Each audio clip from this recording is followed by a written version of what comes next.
Maurice Grunewald, cher président, vous êtes à nouveau dans la lumière et vous le méritez. Très heureux de vous retrouver pour aborder cette toute dernière ligne droite. Permettez-moi juste, à travers vous, d'adresser de vifs remerciements au Fonds de dotation. Merci pour nous avoir offert cette formidable occasion de réfléchir ensemble, de partager autant d'intelligence autour du sujet ou des sujets aussi stratégiques pour toutes les organisations. Alors au fond, qu'est-ce que vous auriez envie de retenir de cette journée? Quels sont selon vous les grands enjeux sur lesquels il est nécessaire de renforcer l'action pour mieux encore appréhender les questions de sécurité et de santé au travail? Maurice Grunewald, merci de partager avec nous vos dernières réflexions du jour. On sera avec vous le 13 et on regardera comment vous portez bien vos lunettes. J'ai retenu ça en tout cas. Je vous taquine. Président. Merci. Écoutez, mesdames et messieurs, je crois que nous voici arrivés au terme de ce forum concernant la santé et la sécurité que tous les employeurs se doivent d'assurer à leurs salariés et que ceux-ci sont en droit d'attendre.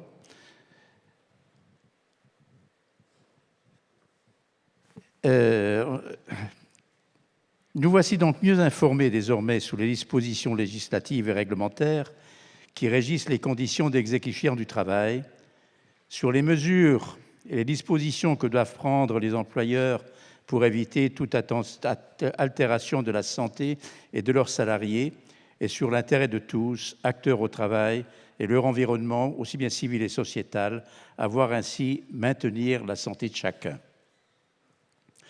Je crois avoir entendu et compris que la santé au travail n'est pas seulement une obligation des employeurs, c'est en fait l'affaire de tous les acteurs de la collectivité au travail, et même au-delà de la collectivité du travail.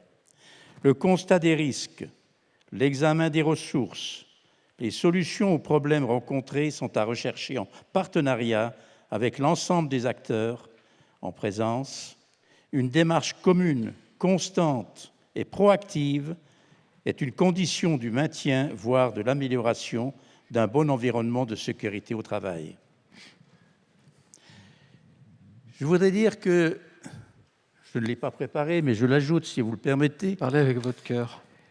Nous avons beaucoup parlé de la nouvelle loi du 2 août de 1921 qui a modifié totalement l'approche que nous devons à la santé et à la sécurité des salariés au travail, en mettant l'accent sur essentiellement la prévention, en prenant en compte et en soutenant davantage la prise en compte du harcèlement, quel qu'il soit, et puis le maintien dans l'emploi. Pour réaliser ces nouvelles missions qui sont données à tous les employeurs et au nom des employeurs au service de santé au travail, un certain nombre de décrets sont déjà parus, je crois qu'il y en a 23, mais sur les 53 prévus. Donc il reste encore 20 décrets à connaître, à étudier, à prendre en compte, et qui nous amèneront à parfaire les conditions dans lesquelles doit être assurée la santé et la sécurité des salariés en milieu de travail. Pour y arriver, il y a de nombreux acteurs. Il a été dit ce matin surtout, ou évoqué, la complexité de tous ces acteurs qui peuvent intervenir, soit dans le cadre de la réglementation, notamment les services de santé au travail, qu'ils soient autonomes pour les entreprises de plus de 500 salariés, qu'ils soient interentreprises pour ceux qui ont moins de 500 salariés.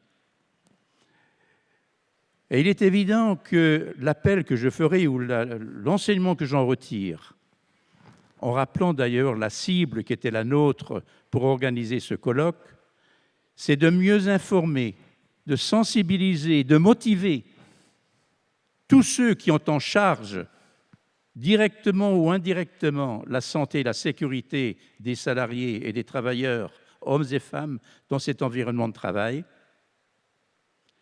Mais il est évident que la loi et les décrets mettent en place une organisation qui est particulière, celle des services de prévention et de santé au travail, interentreprises, et notamment pour la Moselle, à part quelques enclaves dans l'Est mosellan, est prise en charge par Agestra, dont j'ai également la charge depuis un mois environ. Et il est évident que je voudrais préciser que Agestra dispose, cela a été dit, de toutes les compétences, de tous les experts, pouvant répondre aux besoins des employeurs, aux besoins des salariés, aux besoins des organisations professionnelles, interprofessionnelles, les branches et les syndicats représentant les salariés au travers de leurs différentes instances. Et l'appel que je ferai, c'est d'inviter tous ces acteurs-là, non seulement à attendre que les médecins du travail interviennent dans les entreprises et dans tous les services, dans toutes les structures dont ils suivent les salariés, mais de demander aux managers et aux responsables de toutes ces structures d'avoir une attitude proactive, qu'ils n'hésitent pas à solliciter les services de santé au travail et qu'ils ne restent pas dans une attitude passive en attendant le simple suivi individuel des salariés, ce qui a été évoqué notamment par le docteur Cuny ce matin lors de la table ronde. Le docteur Cuny a raison. Les médecins du travail et leurs équipes pluridisciplinaires ont toutes les compétences pour participer à cette réussite qui consiste à faire que tous les travailleurs, aussi bien les patrons, les indépendants que les salariés, eh bien, puissent accéder à cette ambiance de bien-être, de santé, de satisfaction qui leur permettent de réussir leur vie, sachant, je l'ai dit ce matin déjà, que la période de temps de travail, a priori, n'est que le tiers, en dehors des congés, n'est que le tiers-temps de la vie de chacun. Et il est évident que si ce tiers-temps se déroule de façon harmonieuse, c'est toute la vie de l'intéressé, de sa famille, de son environnement et de la société qui en profitera. C'est pour cela que nous avons appelé ce colloque « La santé et la sécurité au travail, un atout pour tous ».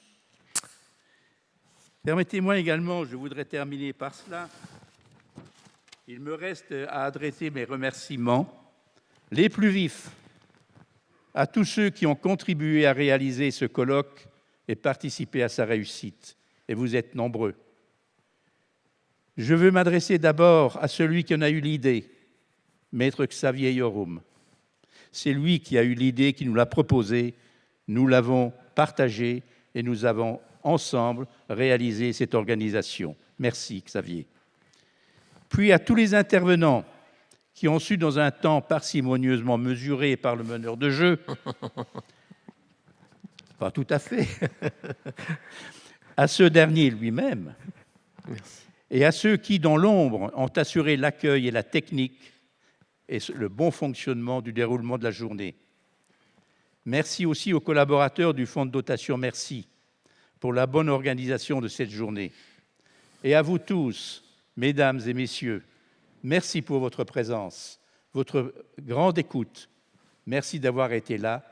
Et je souhaite que vous soyez désormais tous des ambassadeurs de la santé au travail dans vos entreprises, dans vos structures, dans vos services et dans tous les environnements dans lesquels vous pouvez agir et être présent. Merci. Maurice Grunewald, merci à vous. C'est sur ce message que nous allons tranquillement clore ce colloque que vous aviez souhaité dédié au thème santé et sécurité au travail, un atout pour tous, vous l'avez rappelé. Merci infiniment, Président, pour ce propos que je qualifierais d'ouverture que vous venez de proposer. Le sujet est loin d'être épuisé, bien au contraire. L'avenir s'écrit, je crois, à partir de maintenant.